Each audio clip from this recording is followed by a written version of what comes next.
Have you ever ordered material for a large job, but ended up with leftovers because the job took less than you planned?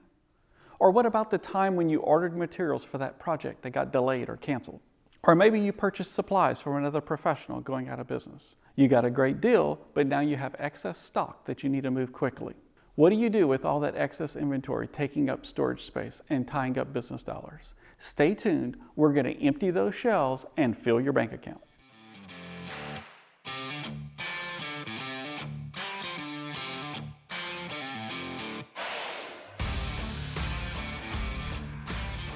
My name is Ron Nezat with Decorative Concrete Engine, where we offer business building tips and instruction design to help you launch and propel your decorative concrete business forward. In this video, I'm going to show you how to sell your excess inventory that's cluttering your shelves. Be sure to stick around to the end. I've got some bonus tips to make sample boards you use in your inventory liquidation process. And keep your eye out for the check engine light. These are bonus tips to keep your decorative concrete engine running smoothly. Let's jump into it. No matter how it happened, if you have excess inventory on your shelves, you want to sell it, not waste it. Selling your excess inventory boils down to two tips: show it and know it. Let's start with show it. The reality is that customers buy what you show them. Don't mislead or recommend solutions that aren't appropriate, but customers will often follow your lead on systems and colors. My first tip in the show it category is to have sample photos in your digital photo albums to show your customers. Again, what you show your potential customer will lead to what they buy from you. So show them examples of projects using colors and systems sitting on your shelves. If it's a system you've never installed before, find sample photos from the manufacturer or seek out another dealer that may use that same product and ask if you can use one of their photos until you have some of your own. This leads directly into the next tip of the show it category. Run social media ads featuring colors and systems you have in inventory. When you promote a particular system or color, it drives demand for that product and you will be able to move that inventory off your shelves. These two tips work hand in hand. When you show examples of the systems to your customer, they purchase that system and then you install that system. Once you install the system, you post before and after photos of the work to your social media, like we talked about in this video. Then simply boost that post in Facebook and future customers see your ad, are attracted to that system and contact you to install the same thing for them. For example, we had some chips that we bought from another guy.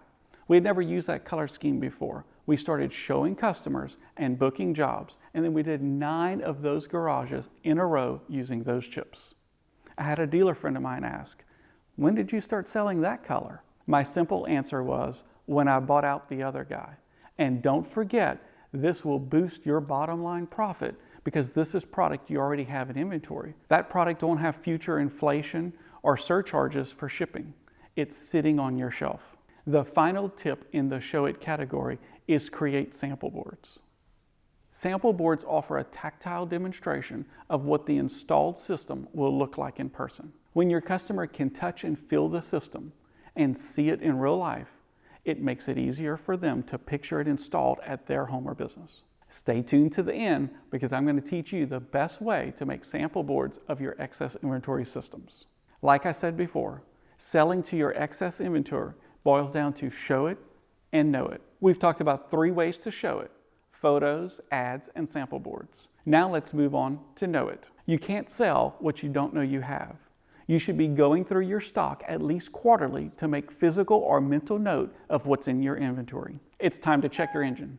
You don't want inventory sitting around too long because it'll either get damaged or exceed its shelf life. Don't miss our video on inventory management here. In that video, we talk about implementing a min-max system. When you go through your inventory, make note of excess supplies over your max and show those systems to potential customers. When you go through your inventory, look for sealers that got pushed to the back or supplies that may have been misplaced. For example, in your inventory review, you notice you have 6 boxes of buff 1/8 inch chips in 3 different places and 1 box in front of a completely different kind of chips on the shelf. Another thing to look out for is new product getting placed in front of older materials. Basically, you can use this review time to reset your inventory and make note of excess inventory over your min-max system. This is a perfect time to check your engine. Be careful agreeing to special orders. Special orders lead to excess inventory outside of your primary systems and may be harder to move off your shelves. The solution is don't show the brochure with 62 options. Unless I can't sell them what I have in stock because it absolutely won't go with what they need, I don't even let them know that we have unlimited custom items. With your quarterly inventory review, you'll know what you have so you can show what you have. Which leads me to the bonus I promise. Tips to make the sample boards you'll use in the inventory liquidation process. Tip number 1, use pre-cut boards. For my sample boards, I purchased pre-cut 2x2 sheets of masonite plywood from Home Depot. Tip number 2, use identical product and techniques. I use the same product I use in the job installation. I'm not going to use a different sealer or application because I want the sample board to be true.